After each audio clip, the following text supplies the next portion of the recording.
The Paul Leslie Hour, helping people tell their stories. And now, your host, Paul Leslie. Hey, it's me. Ladies and gentlemen, we are in the presence of one truly unique artist. Chris Walters is a New Orleans-born pianist, vocalist, songwriter, composer, recording artist. This is the second interview that I've had the honor to do with Chris Walters. He has a new record out, the 2019 release, Whisper and Howl. It is a very unique album. Chris Walters, how are you, sir? I'm well. How are you doing, Paul? It's great to be with you. I'm doing well. Good to talk to you. Right back at you. Do you try to define your sound? Do you put it into words what you do? Actually, I was just having a conversation with someone about this last night. I'm pretty well known, or people think of me as a jazz piano player, but that's not how I think of myself or my compositions. I think, but when people think of what I do, they call it jazz. But when I think of jazz, I think of a myriad of music that doesn't sound, it's beautiful. It doesn't sound anything like what I do, though. So I guess the Jeff Coffin, the great saxophone player, dubs my music post-surrealist pop. So I like that. But I really don't know how to define my music, except it's original songs. It's not groundbreaking or world-changing, world-shattering necessarily. But I do think it's influenced by jazz, obviously. There is some improvisation, and there's a lot of swing in quite a few of my tunes. So that is, that's part of what defines jazz in some people's eyes. But I consider myself a songwriter and pianist and composer, but I don't necessarily think of myself. When I think of jazz, I think of Miles Davis, Bud Powell, Chick Corea, Herbie Hancock, John Coltrane, Charles Mingus. My music sounds nothing like that. So does that help explain what you were asking? Well, I think you bring up an interesting point in that most people have this idea about jazz that it's just this one thing. And do you think most people really know what jazz is? No, I don't. I think it's a wide range, and because we have to, this has been discussed by much more wise people than me, but because we have to find a niche for merchandise, for album sales, or in order for people to even have a clue of what they're going to go see or hear live, we pigeonhole things in a category. But obviously the category of jazz is so widespread, as are all categories really. But if you hear a rap album, it's rap. If you're asked, what kind of music is this? And they say, well, it's rap, it's hip hop. You go, oh, okay, I kind of have a general idea. But with jazz, you have anything from Ornette Coleman to Cecil Taylor to Miles Davis, Charlie Parker, Dizzy Gillespie, to Earl Klugh, to Kenny G, to just a variety of different musical sounds that is all defined by the jazz category. And it kind of is hard to decipher and difficult to navigate, really. What would you say has always been the purpose of the art you create? That's probably a deeper question than I have the brains to answer. But I would say first and foremost, I want to tell stories. I have a penchant for storytelling and wanting to tell stories. And so my lyrics are very story-based, and they often delve into the darker aspects of humankind and society and life, but hopefully with some wit and charm in there. So it's not just dark, twisted stuff. But I think I think that's it. I think of myself as a storyteller at the piano and as a composer.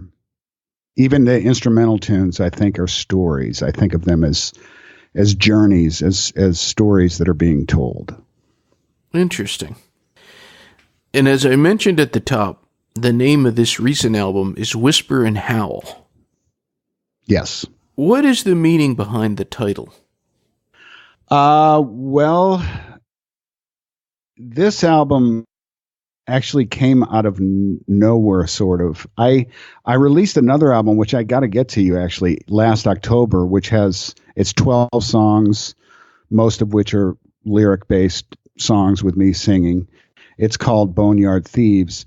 But before I released that, I had no intention of creating another album, but I started writing in the early summer of last year, just instrumental music. And I have had a love for what's dubbed, again with categories, as lounge exotica music, the music of Les Baxter of the late 50s, music of Juan Garcia Esquivel from the 60s, space age pop it's called. I love Raymond Scott Orchestra stuff from the 30s and 40s.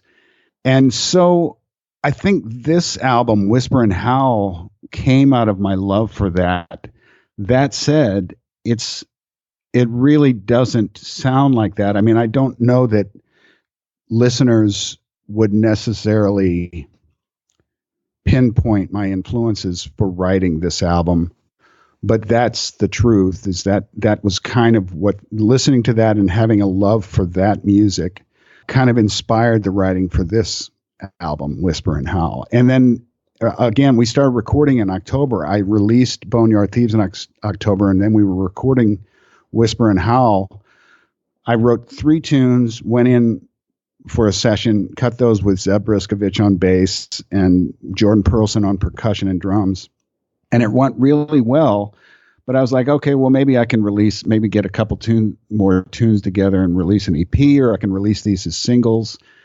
But then things just kept snowballing and tunes kept coming up. There are 2 tunes from on the album Whisper and Howl that are reimaginings of tracks that I previously cut.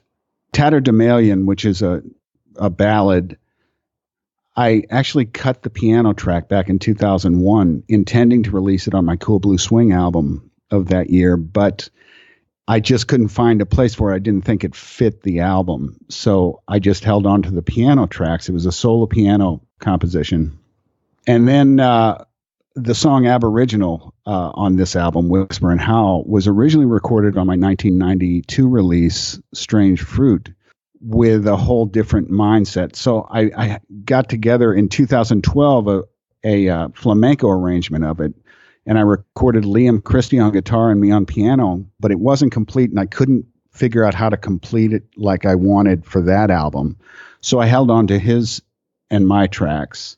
Both of those tunes, Aboriginal and Tatterdemalion, resurfaced for this album, Whisper and Howl. And I think what happened with Tatterdemalion was I was thinking, okay, well, I've got this piano track that I like. It's good. But then Brooks Sutton and I, the engineer and co-producer of this, and I were discussing, well, how do we make this solo piano thing fit this album? And I decided to do a string arrangement for Tatterdemalion, but instead of having the string section, it's really just for that track, I just had Alicia Instrument on violin and Emily Nelson on cello.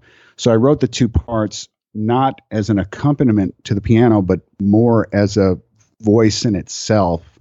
So as you listen to Tatterdemalion, you can hear this weaving of these 2 different voices, the piano and then the string voices, doing different things. Instead of just having strings beautifully accompanying the piano, it's got a life of its own.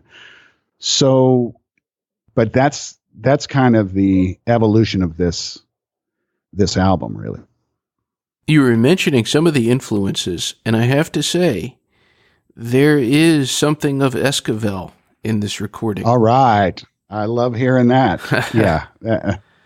He's one of my favorites. I can't get over his music. Yeah. Man, he did some really cool stuff. He did, yeah. Who would you say are some of your biggest piano influences?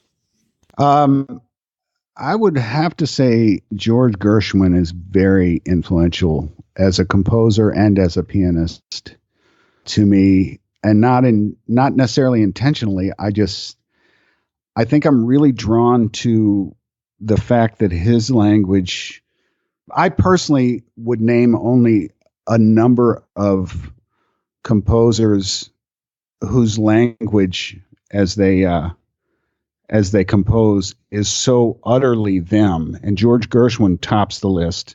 I think Thelonious Monk was a composer whose language was just idiomatic to his own personal journey. Stravinsky, obviously, but I don't hear that in a lot of composers. But George Gershwin as a composer is so easily identifiable. I remember the story about Ravel coming to the States and George Gershwin wanting to study composition with him. And Ravel said, "Why? Then I would make you a second-rate Ravel instead of the first-class Gershwin." So there you go. Even Ravel was an admirer. You're based out of Nashville. Do you think that people maybe have the wrong idea about Nashville? And what I mean by that is, yes, there's tons and tons of country music coming out of Nashville, but there's all this other stuff coming out of there as well. That's very true. I don't know. I think it's changing. I think the mindset's changing. First of all, Nashville is a much younger city than it was when I moved here in 1989. I was 27 at that time. There I go, giving away my age, but I was the youngest person I knew, and I'm not joking. Most of the people I knew were over 40, and I was 27. Now it's all 20 and early 30-something-year-olds, which is great. There's a vibrancy, but there's also kind of just a hip knowledge of what's going on. The country music scene has changed, but I wouldn't necessarily say it's thriving in the sense that it was in the 70s and 80s, but there are some great country artists here still.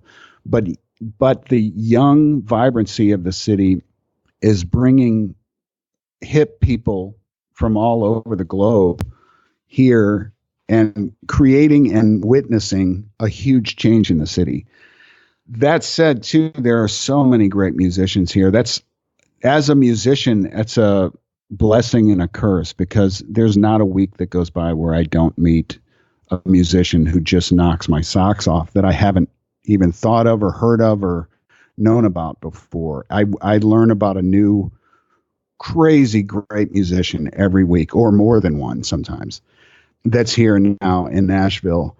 And I think that's a blessing, but also what happens in a city like this where it's all musicians is it's difficult to play live or find paying work live in a city, because everybody's a musician and everybody's either working or they're working on their own stuff, or they'll come out to hear you. There is a thriving musicians coming out to hear musicians in this town too, but it's like, we all got our own stuff going on. And I try to go out and support and listen to as many people as I can, but I'm out gigging just like every other guy, and girl.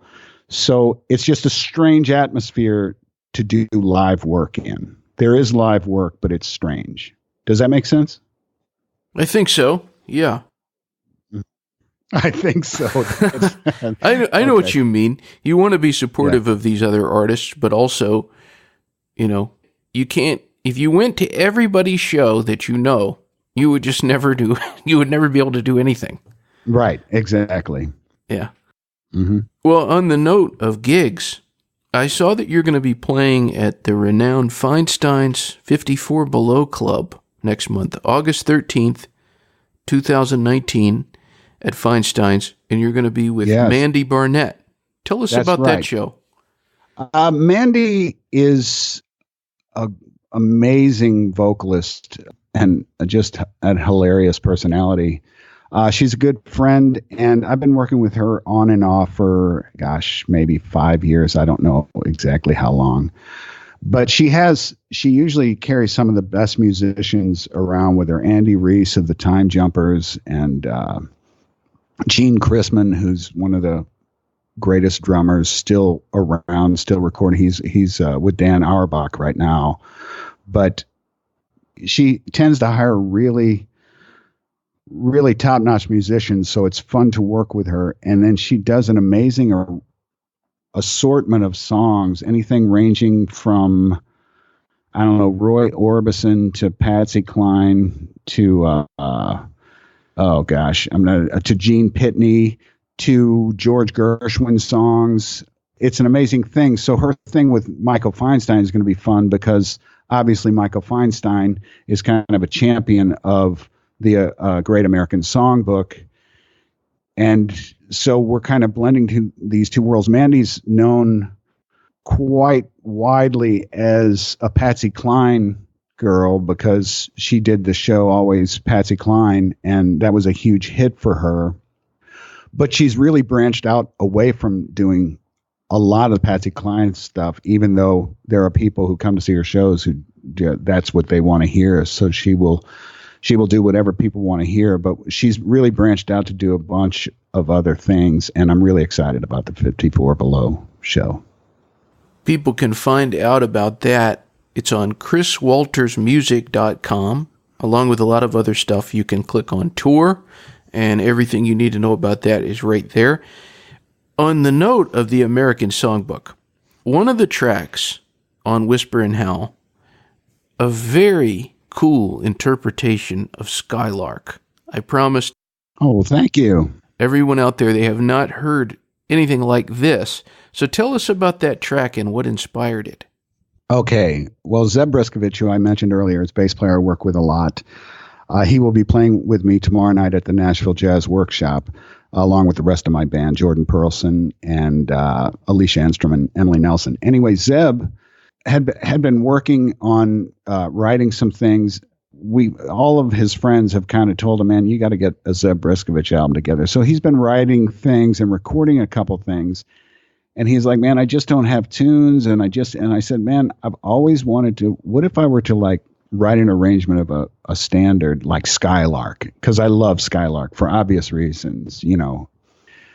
And he goes, yeah, that'd be cool. So I was thinking, and I think he was thinking it was going to be more of a orchestral arrangement in terms of more instruments than what I included. So what I did was I wrote a string quintet arrangement. Basically, it's a quartet arrangement, but there are a couple parts where there's some Divisi strings in there. So there's more than 4 parts happening at a time. And my intention was just to have the strings, which we hired 7 string players, and we stacked them 3 times. So there's basically 21 strings on most of this album, including Skylark.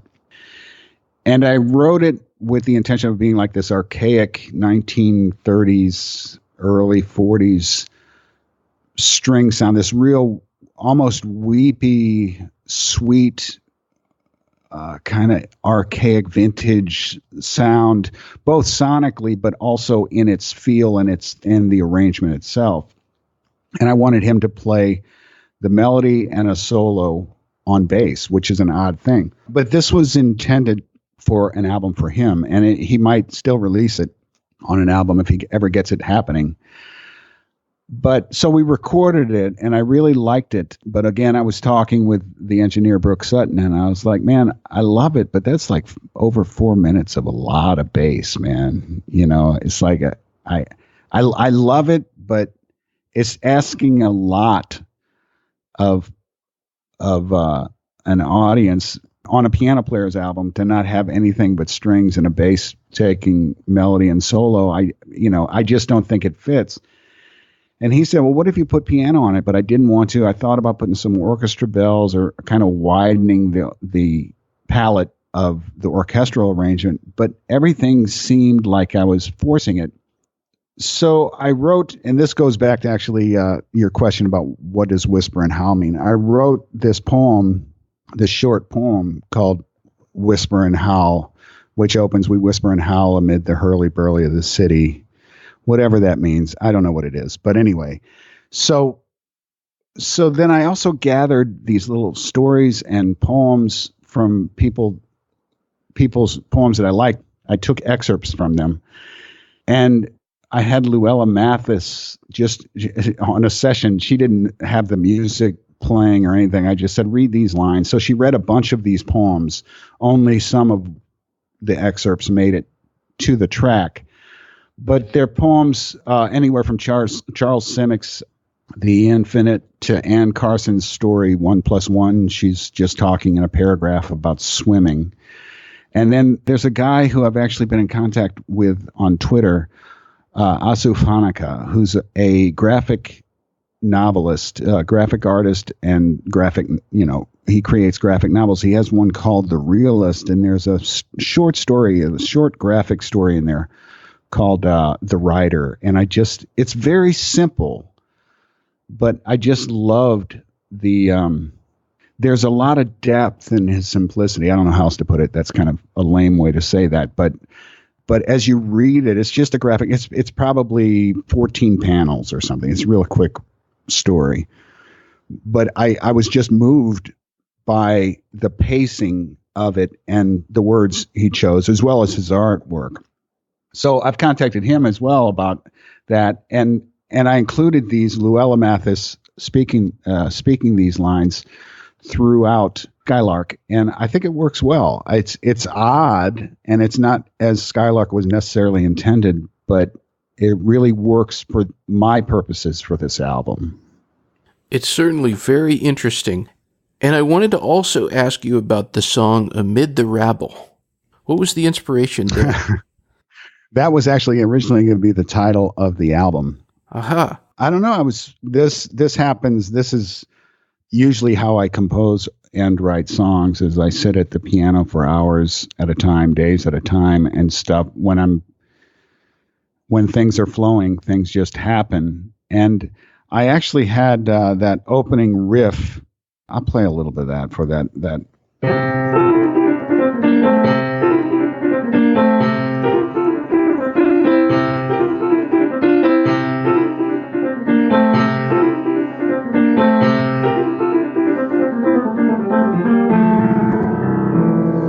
I had that opening riff written years ago, and I just always liked it. It was goofy and fun and kind of showy.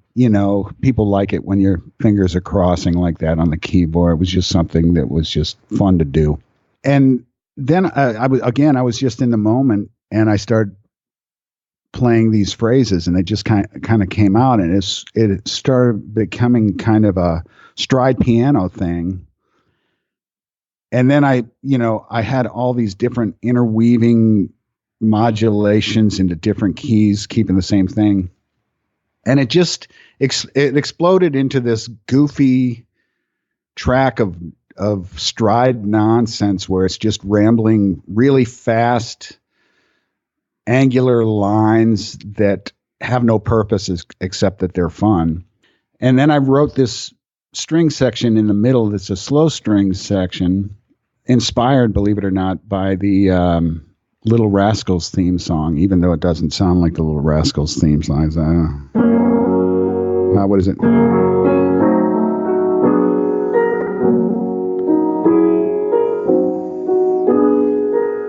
That kind of thing. So I wrote this and I liked it. So that was on the first sessions for Whisper and Howl in October, and we recorded it with Jordan, Zeb, and me on piano. And I was just going to do the strings later. And I got to listen to the trio track, and I was like, yeah, it's good. I mean, it's cool, but it's not doing what I want it to do. It's just, again, it's 3.5 minutes of a piano player playing with a trio doing a bunch of angular lines. And I don't personally find that interesting anymore. I mean, maybe at a point in my life I did. You see, I do everything for myself, Paul. I'm such a selfish person. But anyway, no, I'm thinking that this is just not working for me, but I like it. It's kind of sitting there. So again, I talked with Brooke, and he said, well, I have this friend, Michael Burbo. He's crazy, man. He has these old LPs of sound effects, whale cries and radio shows and stuff. Let me just throw it to him. He loves doing this kind of stuff. Let me just throw him this track and see what he comes up with. So he did. like 10 days later, we get this track laid on top of my other tracks with all these noises from old radio, like mystery thriller radio programs and whale cries and birds chirping and stuff.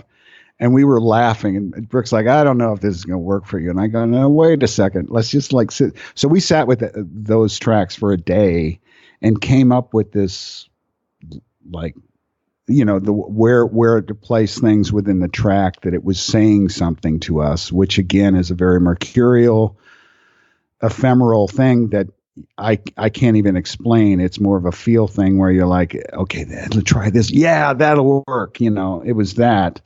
And then we cut the strings, and I did the calliope part with the strings. So it was like some weird, twisted, fairgrounds or something. And finally, I had called the tune Amid the Rabble when I wrote it, but now with all these extra parts happening, it's my favorite track on the album, really, because every time I hear it, I'm laughing out loud. It just does something to my psyche that I love. I love that track, and it's not because of me. It's because of the way it ended up, I guess.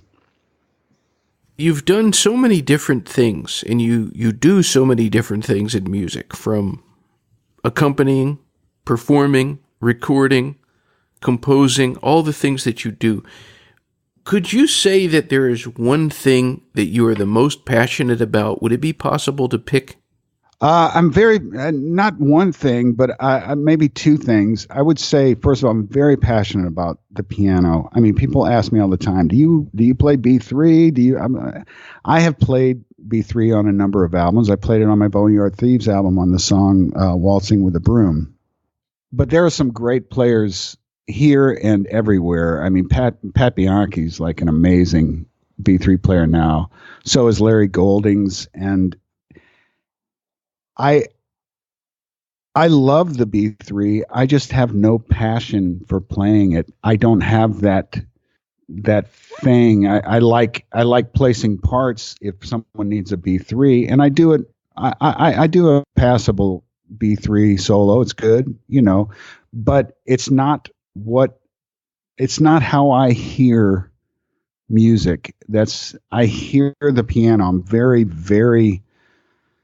I'm very close to the piano. I can't say it any way. It's what the piano, the relationship I have with the piano is a very dear, warm, resonant, exciting, exploratory thing that I can't describe, but I love the sound, the feel, the build, the technology, the resonating strings, the things you can do inside the piano lid, the whole thing. I just love everything about the piano, and that's where my heart in music lies. Another thing that I'm very passionate about is lyrics. I'm a great admirer of great lyricists such as Johnny Mercer. I wouldn't say I'm still learning, so I wouldn't compare myself as a lyricist to anybody but I do feel I have something to say that's worth hearing, and I spend a lot of time on my lyrics. A lot of times a lyric will come to me out of the blue, just an idea, but as far as massaging and working through that lyric so it says what I have to say, I turn into an ogre. I'm up at 3:30 in the morning, awake, laying in bed, running a line over and over in my head, not getting sleep, just like there's a way to say this, but I don't have it yet. But I know there's a way to say this, and it always happens. It might be the next day, it might be 3 days later, it might be 10 days later, it might be 3 months later. The right words come to me exactly how I want to say what I want to say and how it fits within the structure of the music. It's been there all along. I just had to discover it, and I'm very passionate about that. How does it feel when the song finally all comes together? The words, the music, everything.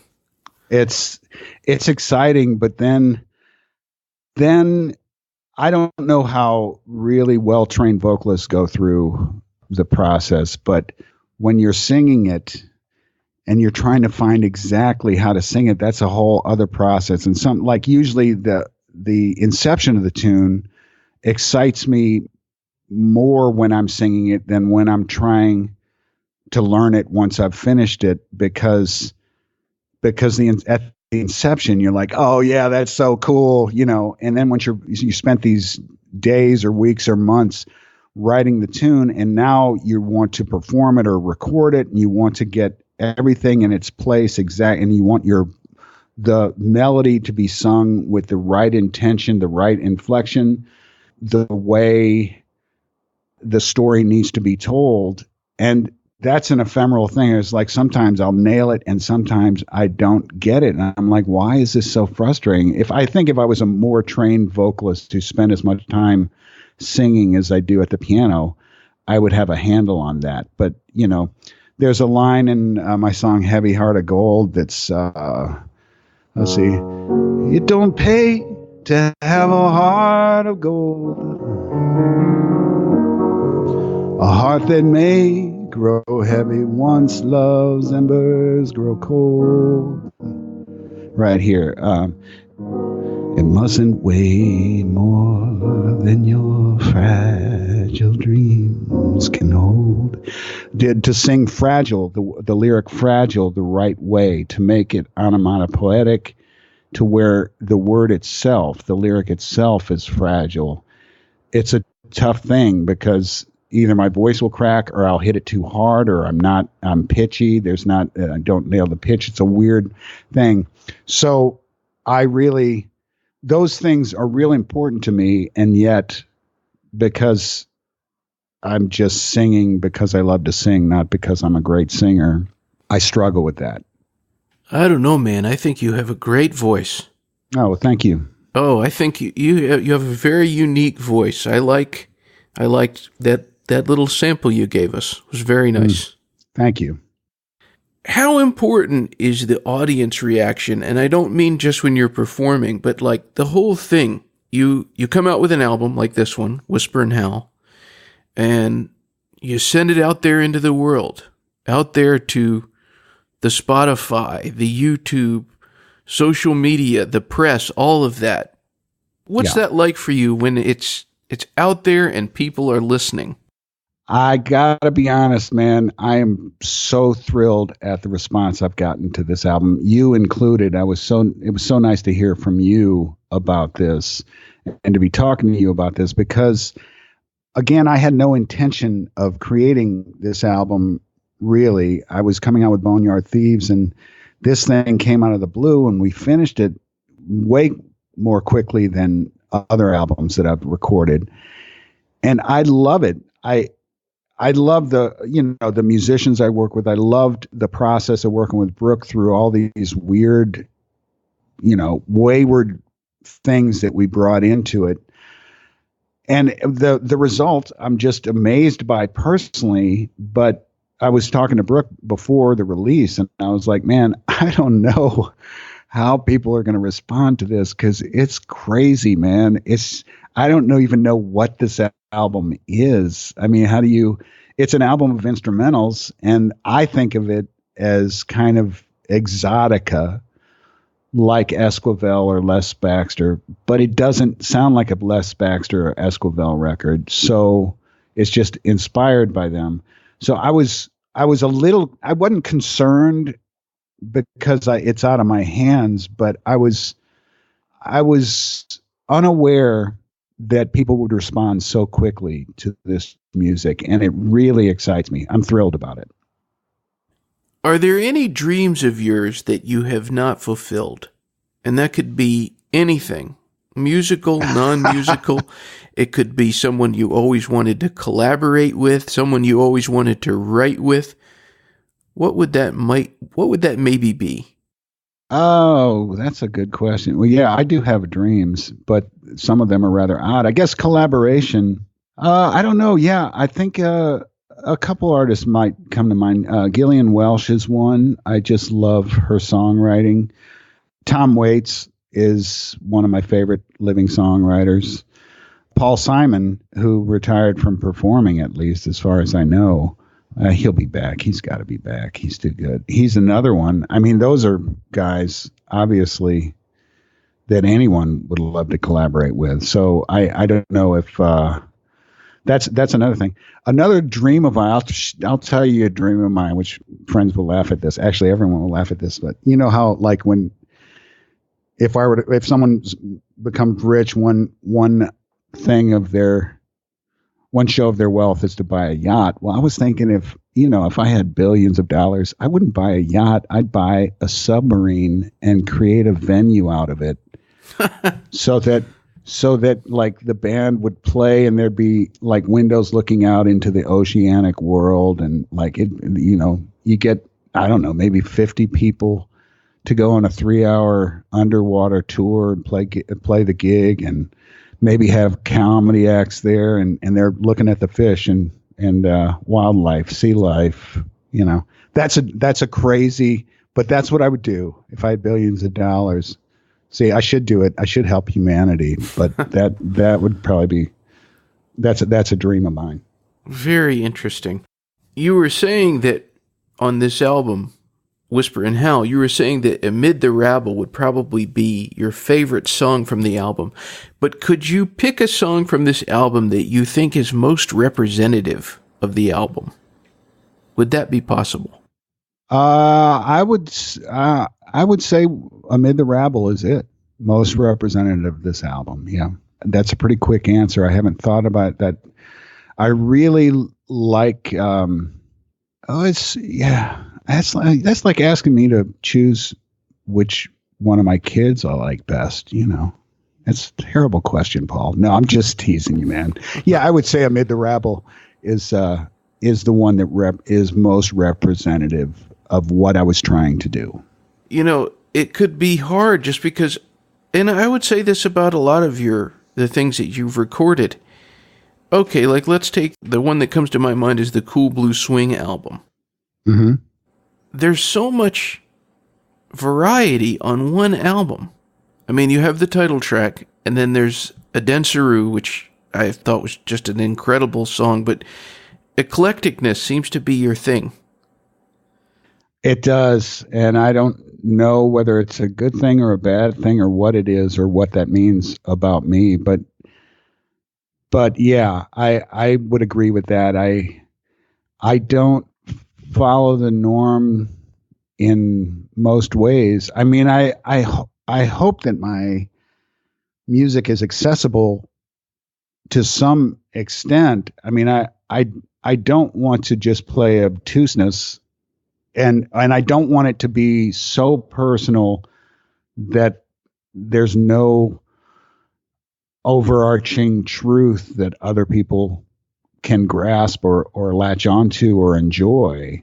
I mean, I really hope people can grasp the humor in my music, especially when I'm being somewhat bawdy, as in The Cutting Edge off Cool Blue Swing, or a Boneyard Thieves, Natty Naughty Boy, or Lurid Fairy Tales.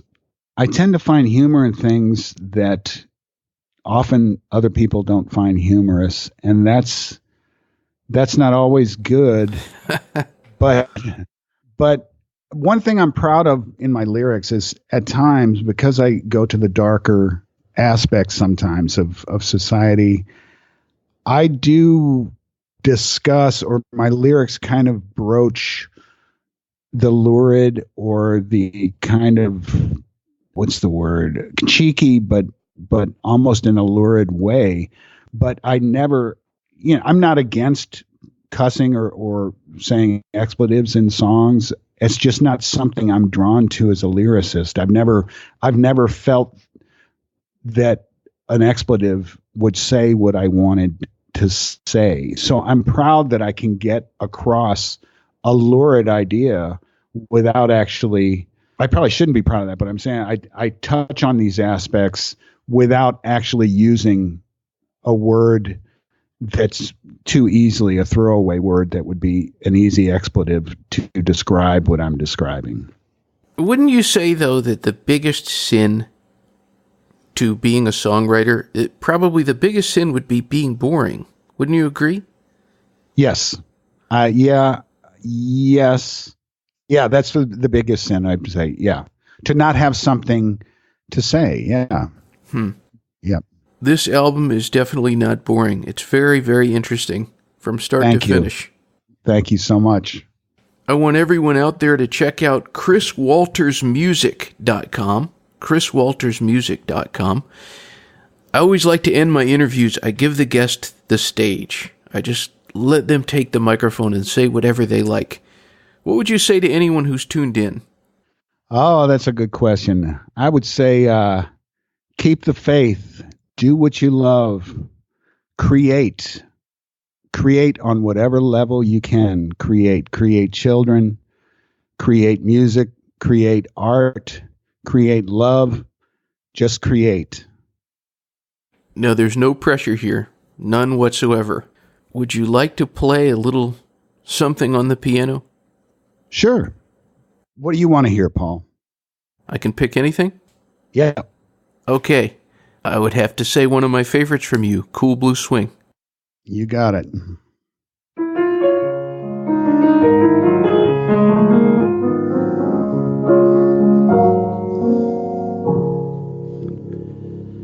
There was a boy in the neighborhood with a swing set.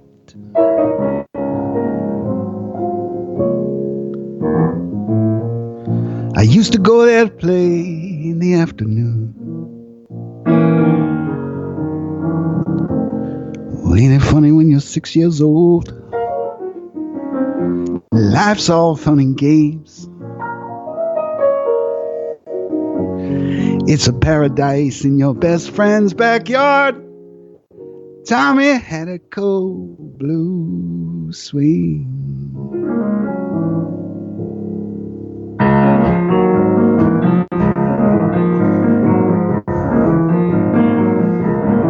Little Lila had laughing eyes, but she rarely smiled.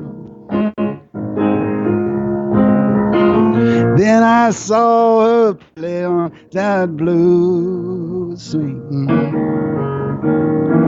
Oh, the wind rushed by her face, hair just a billowing.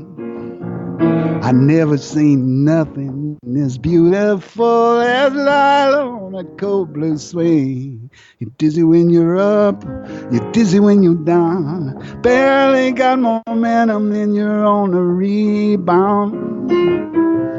You better hold on tight. You're riding the swing of life.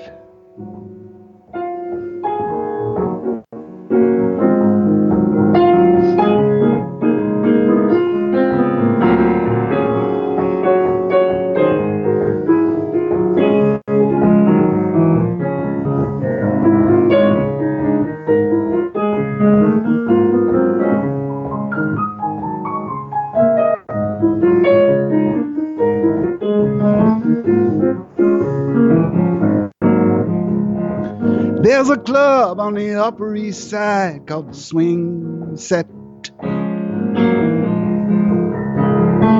They play red hot jazz after hours. Tommy works the saxophone. Me, I work a drink. The band kicks into Secret Love. Tommy's got a cold blue swing. You're dizzy when you're up, you're dizzy when you're down. Barely got momentum, then you're on the rebound. Boy, you better hold on tight. You're riding the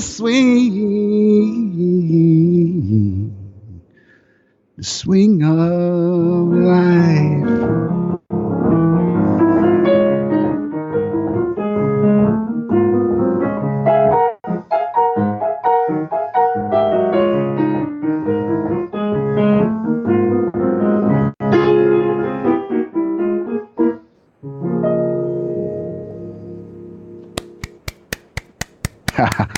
Thank you, man. Great song, great melody, great lyrics. I love it. All right. I love hearing it. Thanks so much, Paul. Well, ladies and gentlemen, Chris Walters, chriswaltersmusic.com. Thank you so much. Thank you, Paul. Have a great night, man. All right, you too. Godspeed. Bye-bye. Godspeed. Pop pop doodly zing bang doodly knock cock cheep da boo bibbidi bata gotcha gee da po pop better like a teen oh get a mad on the oh a she like a patel to call a muckateen luck upon goodbye.